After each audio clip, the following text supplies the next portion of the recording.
So we are learning our fourth chapter in 12th standard computer science, that is algorithmic strategies. Till now, we have covered two topics, that is introduction to algorithmic strategies and complexity of an algorithm. And now we are going to learn about the efficiency of an algorithm. See, coming to our topic, efficiency of an algorithm அப்படின்னா ஒரு algorithm எந்த அளவுக்கு பெஸ்டா perform பண்ண முடியுது அப்படின்னு calculate பண்ணுது. ஒரு அல்காரிதம எவ்வளவு திறமையா ஒர்க் பண்ணும், நம்ம ப்ராப்ளம் சால்வ் பண்றதுக்கு எவ்வளவு திறமையா ஒர்க் பண்ணும்ன்றது தெரிஞ்சுக்கிறது தான் எஃபிஷியன்சி ஆஃப் அன் அல்காரிதம்னு சொல்றோம். ஏன் தெரிஞ்சுக்கணும்? ஒரு அல்காரிதமோட எஃபிஷியன்சிய ஏன் தெரிஞ்சுக்கணும்? சிம்பிள். நம்ம அல்காரிதம் எதுக்கு டெவலப் பண்றோம்? ஒரு ப்ராப்ளம சால்வ் பண்றதுக்கான ப்ரொசீஜர் தான் அல்காரிதம்னு சொல்றோம். அப்போ ஒரு ப்ராப்ளம் இருந்தா நம்ம ஆல்ரெடி டிஸ்கஸ் பண்ண மாதிரி நிறைய மெத்தட்ஸ்ல அந்த ப்ராப்ளம்க்கு சொல்யூஷன் கண்டுபிடிக்கலாம். அப்போ different methods of solution, different procedures இருக்கும்போது அதுல பெஸ்ட் ரிசல்ட் எது கொடுக்க முடியும் அப்படின்னு தெரிஞ்சுக்கணும்னா ஒவ்வொன்றும் எப்படி பிஹேவ் பண்ணுது அப்படின்னு தெரிஞ்சாதான் நம்மளால எது எஃபிஷியன்ட்ன்றதை அனலைஸ் பண்ண முடியும். ஃபார் எக்ஸாம்பிள், நான் ஒரு பென்சில் வாங்கணும்னு நினைக்கிறேன், சரியா? அப்போ எனக்கு மார்க்கெட்ல நிறைய ஆப்ஷன்ஸ் இருக்கு, நிறைய பிராண்ட்ஸ் ஆஃப் பென்சில்ஸ் அவைலபிளா இருக்கு. நான் எது சூஸ் பண்ணுவேன்? எனக்கு எழுதுறதுக்கு பென்சில் வேணும்னா நல்லா டார்க்கா எழுதுற பென்சில், அடிக்கடி அந்த லெட் உடையாம இருக்கணும் அண்ட் நீட்டா இருக்கணும், அந்த ஹேண்ட் ரைட்டிங் பிரசன்டேஷனும் எனக்கு பென்சில் பிடிக்கிறதுக்கு கம்ஃபர்டபுளா இருக்கணும். இதெல்லாம் கன்சிடர் பண்ணி ஒரு பென்சிலை சூஸ் பண்ணுவோம். அந்த மாதிரி ஒரு ப்ராப்ளம்க்கு நிறைய சொல்யூஷன்ஸ் இருக்கும்போது நம்ம எந்த கிரைட்டீரியா பேஸ் பண்ணுவோம் அப்படின்னா அந்த அல்காரிதம் எந்த அளவுக்கு ரிசோர்சஸ் தேவைப்படும். நான் அந்த அல்காரிதம் யூஸ் பண்ணணும்னா இப்போ என்கிட்ட இருக்கிற ரிசோர்சஸ் போதுமா, இல்ல அடிஷ்னலா ஏதாவது ரிசோர்சஸ் தேவைப்படுமா, இருக்கிற ரிசோர்சஸ் வச்சே அது எந்த அளவுக்கு பெஸ்டா பர்ஃபார்ம் பண்ண முடியும் அப்படின்றத தெரிஞ்சுக்கிறது தான் நம்ம எஃபிஷியன்சி ஆஃப் அன் அல்காரிதம்னு சொல்றோம். See, the efficiency of an algorithm can be measured based on the usage of different resources. That is, இருக்கிற ரிசோர்சஸ மேக்ஸிமம் லெவலுக்கு யூஸ் பண்ணிட்டு ஷார்ட்டா அக்யூரேட்டா நம்மளுக்கு ரிசல்ட் ப்ரொடியூஸ் பண்ற மாதிரி நம்மளுடைய அல்காரிதம் இருக்கணும்னு சொல்றோம். See, for the maximum efficiency of an algorithm, we wish to minimize the resource usage. கம்மியான ரிசோர்சஸ் யூஸ் பண்ணணும், ஆனா மேக்ஸிமம் அவுட்புட் கொடுக்கணும். Maximum in the sense the best result கொடுக்கணும். அதுதான் நம்மளுடைய கிரைட்டீரியா. நம்ம மெயினா கன்சிடர் பண்ண போறது என்னன்னா டைம் அண்ட் ஸ்பேஸ். நம்ம இப்போ பென்சில் வாங்கும்போது எப்படி அதோட லெட் உடையாம இருக்கணும், எனக்கு லெட்டர்ஸ் டார்க்கா எழுதுற மாதிரி இருக்கணும் அப்படின்னு நம்ம டூ ரெக்குவயர்மெண்ட்ஸ் சொல்றோமோ, அது ரெண்டும் கன்சிடர் பண்ணி ஒரு பென்சில் சூஸ் பண்றேன். அந்த மாதிரி நம்ம ஒரு அல்காரிதம் சூஸ் பண்ணும்போது நிறைய ஆப்ஷன்ஸ்ல பெஸ்ட் ஒரு அல்காரிதம் நம்ம சூஸ் பண்றோம்னா அதுல நம்ம கன்சிடர் பண்ண போற main important resources time and space. அதாவது ரொம்ப கம்மியான டைம்ல ரொம்ப கம்மியான ஸ்பேஸ் யூஸ் பண்ணி எனக்கு பெஸ்ட் ரிசல்ட் கொடுக்கற மாதிரி இருக்கணும் என்னோட அல்காரிதம். அப்ப அதை நான் எஃபிஷியன்ட்னு சொல்ல முடியும். அப்படி இருக்கும்போது நம்ம எதெல்லாம் வச்சு டிட்டர்மைன் பண்ணுவோம், அந்த எஃபிஷியன்சி கால்குலேட் பண்ணணும்னா என்னெல்லாம் கன்சிடர் பண்ணுவோம் அப்படின்னா some different factors are taking place.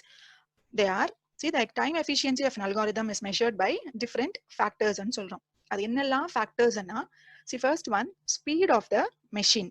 நம்ம அந்த ப்ராசஸை எந்த மெஷின்ல இம்ப்ளிமெண்ட் பண்ண போறோமோ அந்த மெஷினோட ஸ்பீடு. இங்க நம்ம கம்ப்யூட்டர்னு சொன்னா கம்ப்யூட்டரோட ஸ்பீட் எப்படி இருக்கு, compiler and other system software tools, நம்ம சிஸ்டம்ல இருக்கக்கூடிய tools and the compiler that we are using, நம்ம யூஸ் பண்ண போற கம்பைலர் மேலேயும் டிபெண்ட் ஆயிருக்கு. மெயினஸ் the operating system, எந்த ஆப்பரேட்டிங் சிஸ்டம்ல அந்த அல்காரிதம் சப்போர்ட் பண்ணும் இல்ல எல்லாத்துலயும் சப்போர்ட் பண்ணுமா என்னன்றது டிபெண்ட் ஆகும்.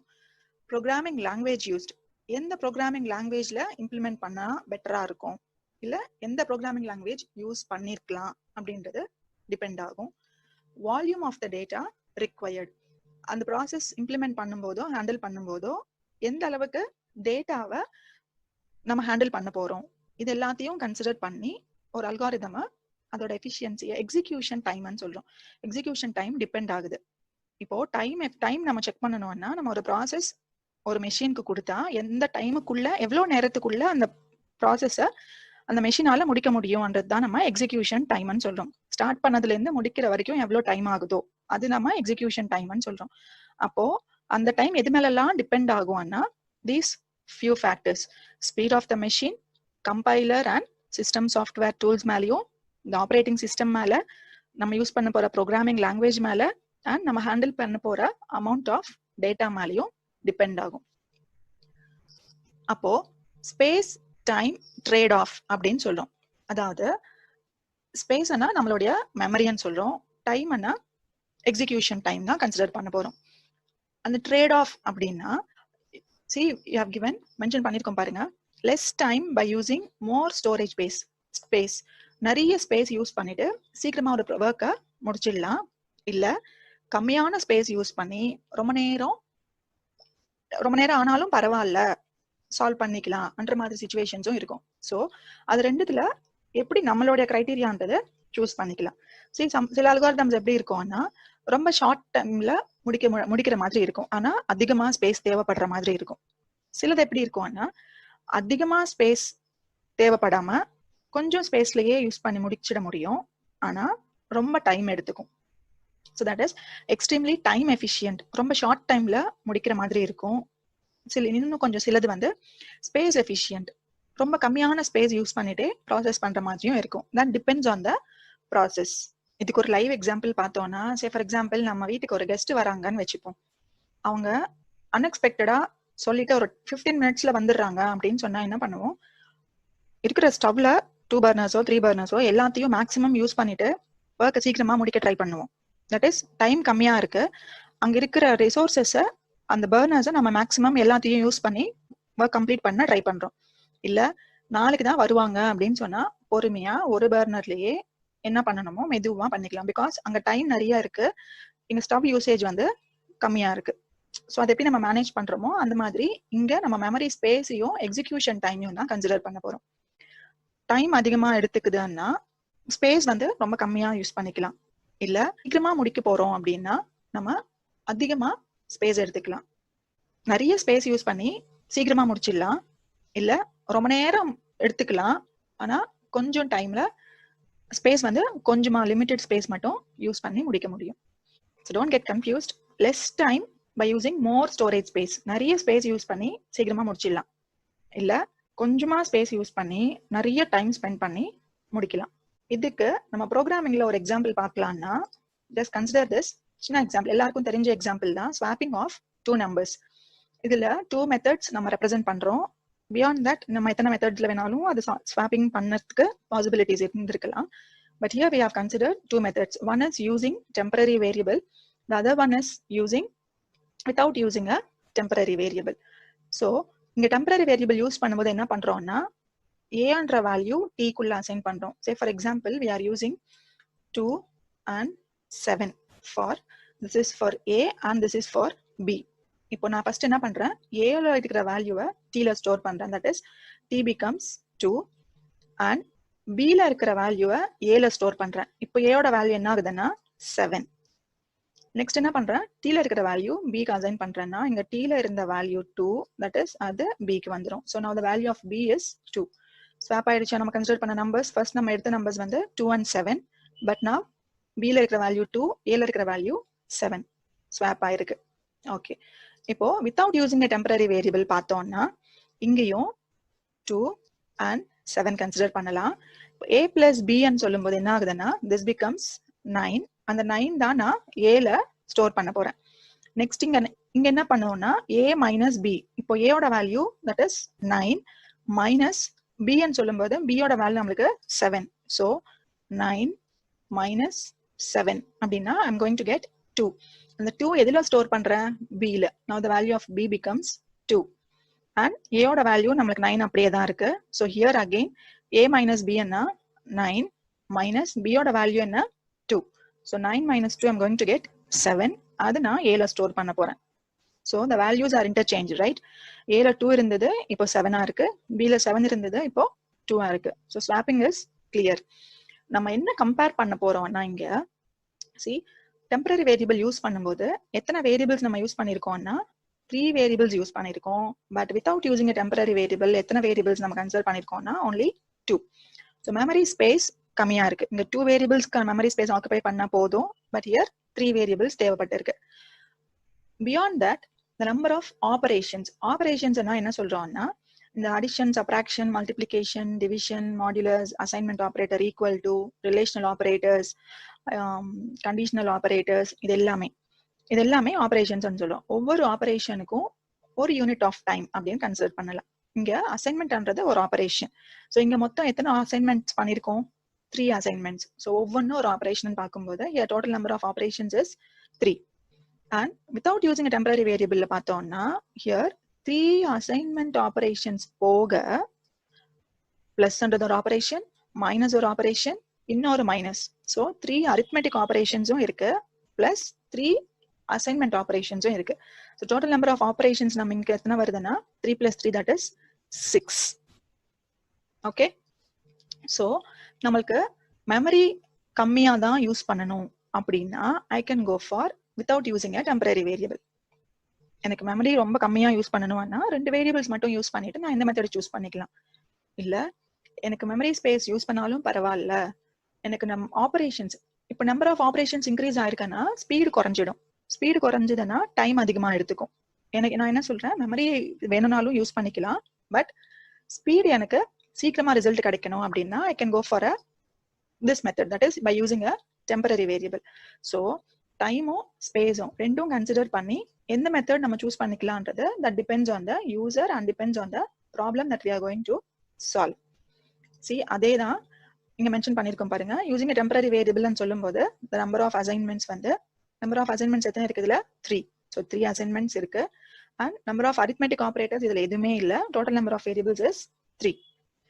and when you are using a temporary variable எப்படி இருக்குன்னா 3 assignments இருக்கு, 3 arithmetic operators இருக்கு, and number of variables used is 2.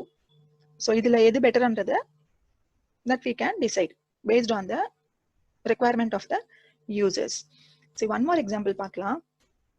That is multiplication of 2 numbers without using asterisk. ஆனா எது யூஸ் பண்ண போறோம்னா அடிஷன் யூஸ் பண்ணி ரிப்பீட்டட் அடிஷன் இம்ப்ளிமெண்ட் பண்ணி ப்ராடக்ட்டை கண்டுபிடிக்க போறோம். ஸோ அதுக்கு நான் 2 மெத்தட்ஸை ரெஃபர் பண்றேன். அதுல என்ன பண்ண போறோம்னா லைக் எனக்கு 5 and 8 இந்த 2 நம்பர்ஸ் இருக்குன்னா I want the product of these 2 numbers, but I should not use asterisk. அப்ப என்ன பண்ண போறேன், repeated addition. நான் 5 8 times add பண்ணாலும் I'm going to get 40, or 8 5 times add பண்ணாலும் I'm going to get 40. இல்லையா? அதுதான் இந்த ரெண்டு மெத்தட்ஸும்.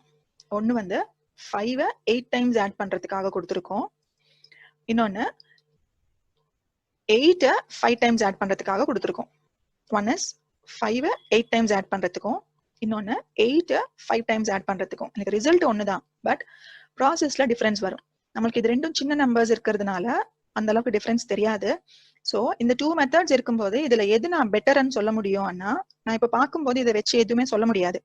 எனக்கு இன்புட் தெரிஞ்சா மட்டும்தான் எது யூஸ் பண்ணிக்கலாம்ன்றத டிசைட் பண்ண முடியும். லைக் இப்போ 5 and 8ன்றது ஸ்மால் வேல்யூ, ஸோ நிறைய டிஃபரன்ஸ் எல்லாம் வராது.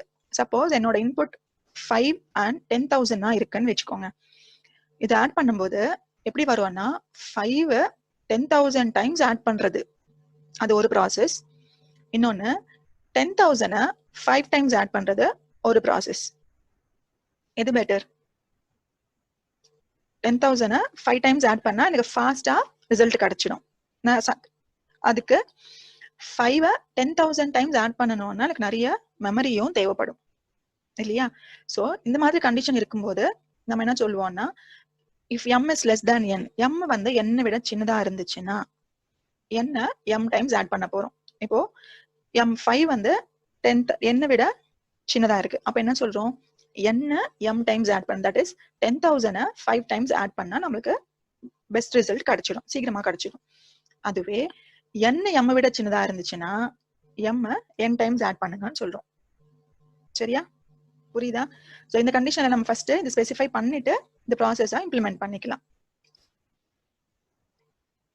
Also time and space are going to play a major role. சரியா?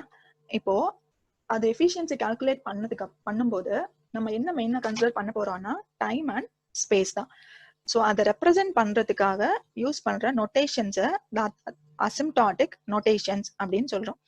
அது என்ன சொல்லுவோம்னா டைமுக்கும் ஸ்பேஸ்க்கான காம்ப்ளெக்சிட்டியை ஸ்டேட்மெண்ட்ஸா ரெப்ரசென்ட் பண்றதுக்கு we are going to have some notations, that is big O, big omega and big theta. See short ஆ எழுதிருக்கோம். we shall see how it's going to differ. நம்மளுக்கு text புக்ல simple example ஒன்று கொடுத்துருக்காங்க, that is சர்ச்சிங் யூஸ் பண்ணி ஒரு list of elements நம்ம கிட்ட இருக்குன்னா இதுல நான் ஒரு பர்டிகுலர் எலிமெண்ட்டை தேட போறேன். அந்த எலிமெண்ட் தேடுறதுக்காக நான் அப்ளை பண்ண போற அல்காரிதம் எப்படி ஒர்க் ஆக போகுது, அதோட பெஸ்ட் கேஸ் என்ன, வர்ஸ்ட் கேஸ் என்ன, ஆவரேஜ் கேஸ் என்ன அப்படின்றது பார்க்க போறோம். பெஸ்ட் கேஸ் என்னன்றதும் பார்க்க போறோம். சி இங்க 10 வேல்யூஸ் இருக்கு. சப்போஸ் இதுல நான் 10 எலிமெண்ட்டை தேட போறேன். ஃபர்ஸ்ட் நான் தேட போற எலிமெண்ட் வந்து 10. நான் எங்க இருந்து ஸ்டார்ட் பண்றேன்னா ஃபர்ஸ்ட் எலிமெண்ட்ல இருந்து ஸ்டார்ட் பண்றேன். அப்போ நான் தேடுற எலிமெண்ட் இந்த ஃபர்ஸ்ட் சர்ச் பண்ணும்போது எனக்கு கிடைச்சிருச்சுன்னா அதுதான் நான் பெஸ்ட் கேஸ்ன்னு சொல்றேன். நம்ம எத்தனை கம்பேரிசன்ஸ் பண்ண போறோம், ஒரே ஒரு கம்பேரிசன் பண்ண உடனே எனக்கு ஆன்சரை கிடைச்சிடுது, இந்த எலிமெண்ட் இங்க இருக்குன்றது தெரிஞ்சிடுது. தட் இஸ் த பெஸ்ட் கேஸ்ன்னு சொல்லும். தட் இஸ் ஒரு கம்பேரிசன்லயே முடிஞ்சிச்சு. இன்னொன்னு என்னன்னா வர்ஸ்ட் கேஸ். அது என்னன்னா சப்போஸ் நான் 100 சர்ச் பண்ண போறேன். இதே லிஸ்ட்ல நான் 100 சர்ச் பண்ண போறேன். அப்ப என்ன ஆகுது, ஃபர்ஸ்ட் எலிமெண்ட் தேடுறேன், கிடைக்கல. Second element no, third element no, so on I'm just traversing the entire array. அப்ப நான் லாஸ்ட் எலிமெண்ட் வரைக்கும் டிராவர்ஸ் பண்ணதுக்கு அப்புறம் தான் அந்த அரேல எலிமெண்ட் இருக்கா இல்லையான்றதே தெரியும். இப்போ எனக்கு இந்த லிஸ்ட்ல அந்த எலிமெண்டே இல்ல, ஆனாலும் அது எனக்கு எப்ப தெரியுது, எத்தனை கம்பேரிசன்ஸ் பண்ணிருக்கோம், 1 2 3 4 5 6 7 8 9 10 கம்பேரிசன்ஸ் பண்ணாதான் 10ன்றது சைஸ் ஆஃப் திஸ் அரே. அதுதான் நான் என்ன கம்பேரிசன்ஸ் பண்ணதுக்கு அப்புறம் தான் எனக்கு அந்த அரேல நான் தேடுற எலிமெண்ட் இருக்கா இல்லையான்னு தெரியும். அது லிஸ்ட்ல இல்லைன்னாலும் சரி, இல்ல நான் தேடுற எலிமெண்ட் 5 இருந்தா கூட, that is the last element, அப்போ கூட நான் 10 டைம்ஸ் கம்பேர் பண்ணிட்டே வரணும், 10 எலிமெண்ட்ஸோடையும் கம்பேர் பண்ணிக்கிட்டே வரணும். அப்பதான் எனக்கு லாஸ்ட் எலிமெண்டோட லொகேஷனை தெரியும், இருக்கா இல்லையான்றது நான் லாஸ்ட் எலிமெண்ட் வரைக்கும் டிராவர்ஸ் பண்ணாதான் தெரியும். அதுதான் நம்ம வர்ஸ்ட் கேஸ் அப்படின்னு சொல்றோம். So till the last element n elements இருந்துச்சுன்னா n எலிமெண்ட் வரைக்கும் நான் சர்ச் பண்ணணும். அப்போ இது best case and this is the worst case அப்படின்னு சொல்றோம். அப்ப ஆவரேஜ் என்ன, best plus worst divided by 2, that is 1 plus n by 2. சரியா, இது ரெண்டுத்தோட ஆவரேஜ் கால்குலேட் பண்ண போறோம். இங்க நம்மளுக்கு 1 2 போத் ஆர் கான்ஸ்டன்ட்ஸ். ஸோ அது ரெண்டையும் நான் விட்டுட்டு ஐ கேன் டேக் n. சரியா, 1/2 பிளஸ் n by 2 எழுதலாம். அப்போ 1/2 is a constant and n by 2 2ஆல டிவைட் பண்ணும்போது I'm going to get anyway half. அதனால constants are not considered. just அப்படியே நம்ம n தான் எடுத்துக்க போறோம். ஆவரேஜ் கேஸ்னாலும் that's going to be n. இதுல நாம பெஸ்ட் கேஸை என்ன டினோட் பண்றோம்னா, see பெஸ்ட் கேஸுக்கு big omega, that is the lower bound. lower bound ஏன் சொல்றோம், ரொம்ப சீக்கிரமா முடியுது, ரொம்ப கம்மியான டைம். பிகாஸ் நம்ம இங்க கன்சிடர் பண்ண போறது டைம் காம்ப்ளெக்சிட்டி. சரியா, டைம் காம்ப்ளெக்சிட்டி ரெப்ரசென்ட் பண்றதுக்கு நம்ம இங்க யூஸ் பண்ற நோட்டேஷன்ஸ் தான் இந்த 3 நோட்டேஷன்ஸ். ஸோ பெஸ்ட் கேஸ்ன்னு சொல்லும்போது எனக்கு ஃபர்ஸ்ட் அட்டெம்ப்ட்லயே எனக்கு எலிமெண்ட் கிடைச்சிடுச்சு அப்படின்னா அதுதான் பெஸ்ட் கேஸ்ன்னு சொல்றோம். தட் இஸ் லோவர் பவுண்ட், ரொம்ப கம்மியான டைம், அதனாலதான் அதை லோவர் பவுண்ட்னு சொல்றோம். அதுக்கு யூஸ் பண்ண நோட்டேஷன் வந்து பிக் ஒமேகா. இன்னொன்னு சி வேர்ஸ்ட் கேஸ் அப்படின்னா தட் இஸ் ஆர்டர் ஆஃப் என்னன்னு சொல்றோம்.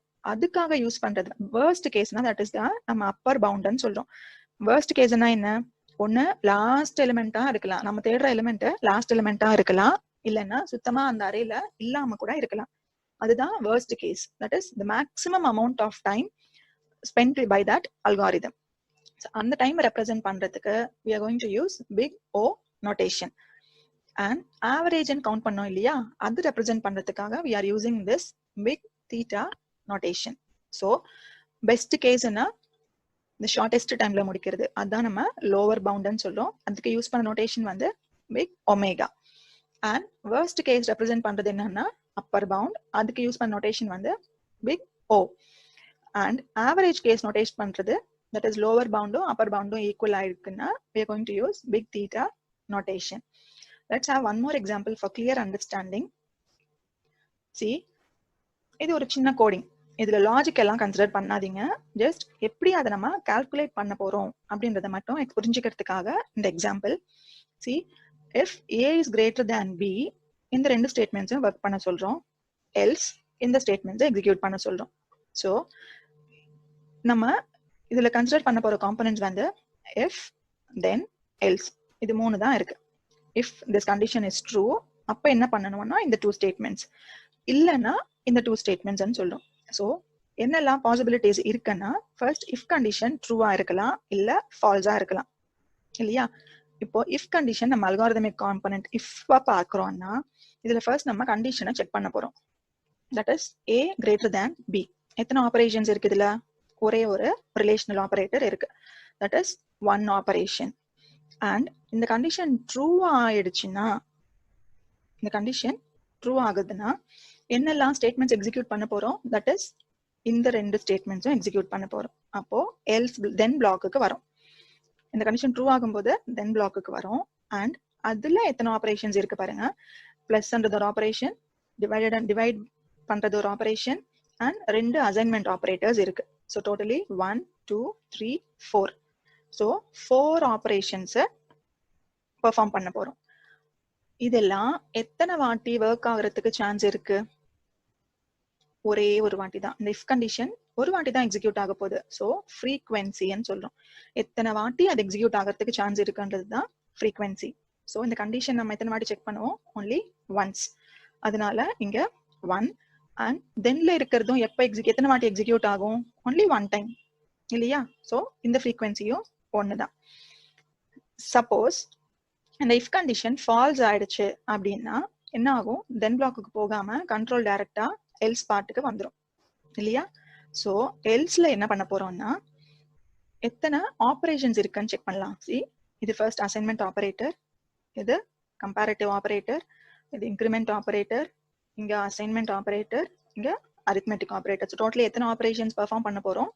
5 operations, right? So the number of operations we are going to do is 5. And இது எத்தனை வாட்டி இந்த ப்ராசஸ் நடக்கும்? இந்த ப்ராசஸ் எத்தனை வாட்டி நடக்கும் அப்படின்னா இது லூப்பிங் ஸ்டேட்மெண்ட் யூஸ் பண்ணிருக்கோம் இல்லையா. So i less than or equal to n. இந்த கண்டிஷன் ட்ரூவா இருக்கிற வரைக்கும் இந்த ப்ராசஸ் நடந்துகிட்டு தான் இருக்க போகுது. அப்போ that is depending on the value of n. So எத்தனை வாட்டி அப்படின்னு சொல்றது நம்ம n மேல டிபெண்ட் ஆகுது. So the frequency we have given here is n. So புரியுதா?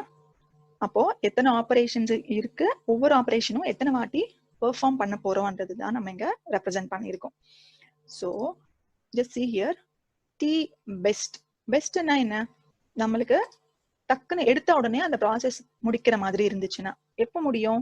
நம்மளுக்கு a greater than b true ஆயிடுச்சுன்னா சீக்கிரமா முடியும் இல்லையா. அப்போ தென் பிளாக் எக்ஸிக்யூட் ஆக போகுது. அப்போ t best என்ன சொல்றோம்னா 1 into 1.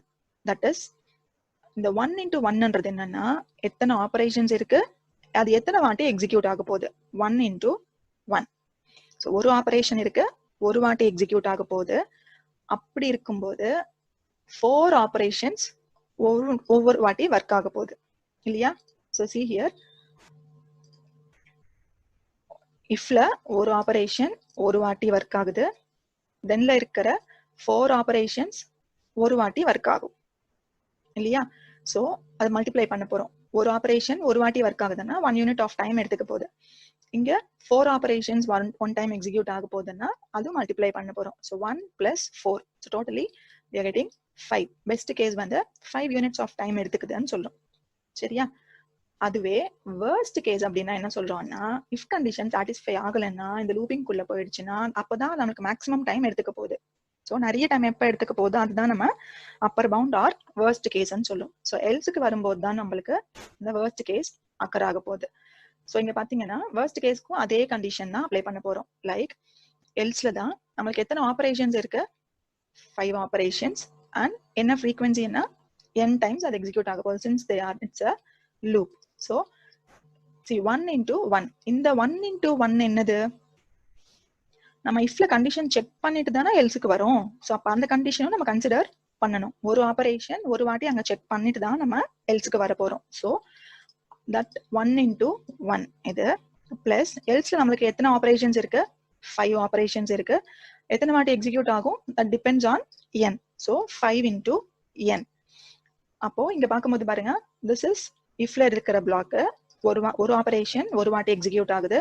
அண்ட் எல்ஸ்க்கு வந்ததுக்கு அப்புறம் 5 ஆபரேஷன்ஸ் n டைம்ஸ் எக்ஸிக்யூட் ஆக போகுது. So 1 into 1 is 1 plus 5 into n 5n. இவ்வளோ டைம் தேவைப்படும். வேர்ஸ்ட் கேஸ் அப்படின்னு சொன்னா நம்ம 1 plus 5n, that is n மேல டிபெண்ட் ஆகி தான் இருக்கு. சரியா? இப்ப என்ன சொல்றோம்? t பெஸ்ட்ன்றது தான் நம்மளுடைய லோவர் பவுண்ட்னு சொல்றோம், t worstன்றது தான் நம்மளுடைய அப்பர் பவுண்ட்னு சொல்றோம். நம்ம t பெஸ்ட்ல என்ன கிடைச்சதுன்னா 5. 5 is a constant. நம்ம பெஸ்ட் கேஸ்க்கு ரெப்ரசென்ட் பண்ற நோட்டேஷன் என்னன்னா ஒமேகா. எஸ், ஒமேகாவை யூஸ் பண்ண போறோம். since it is a constant that can be negligible, order of 1 ன்னு எழுதுறோம். அதுவே worst கேஸ்ல என்ன ஆகுதுன்னா 1 plus 5n, இதுலயும் 1ம் 5ம் கான்ஸ்டன்ஸா இருக்கு. So order of n times. என்னன்றது நம்மளுடைய இன்புட் எத்தனை வாட்டின்னு சொல்லுது. ஸோ அத்தனை வாட்டி ரிப்பீட் ஆகுறதுனால தட் இஸ் worst கேஸ். நம்ம என்ன நோட்டேஷன் சொல்லியிருக்கோம்? Big O notation. So we go of n ன்னு எழுதுறோம். இப்போ lower bound is equal to upper பவுண்ட்னு சொன்னா இதோட ஆவரேஜ் கால்குலேட் பண்ணும்போது நம்மளுக்கு 1 plus n by 2 அப்படின்னு வந்துருச்சுன்னா 1 and 2 are constant, so we are going to consider n. So average consider பண்ணும்போது என்ன நோட்டேஷன் கொடுத்துருக்கோம்? Big theta. So theta of n ன்னு ரெப்ரசென்ட் பண்றோம். நம்ம ஒரு அல்காரிதம் அதோட எஃபிஷியன்சி கால்குலேட் பண்றது எவ்வளோ இம்பார்ட்டன்ட்னா அதை பேஸ் பண்ணி தான் நம்மளுடைய நெக்ஸ்ட் ப்ரொசீஜர்ஸே இருக்கும்.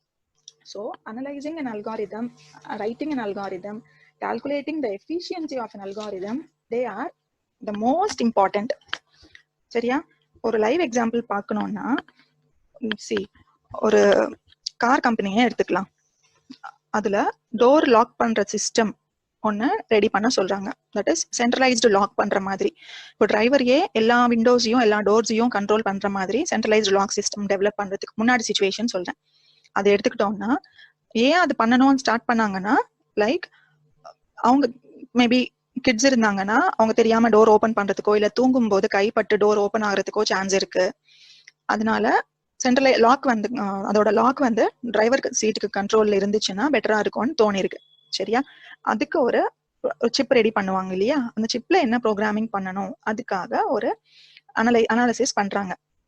அனாலிசிஸ் பண்ணி இந்த மாதிரி எல்லாம் பண்ணலாம், அதுக்கு ஒரு அல்காரிதமை ரெடி பண்ணி கொடுக்குறாங்க.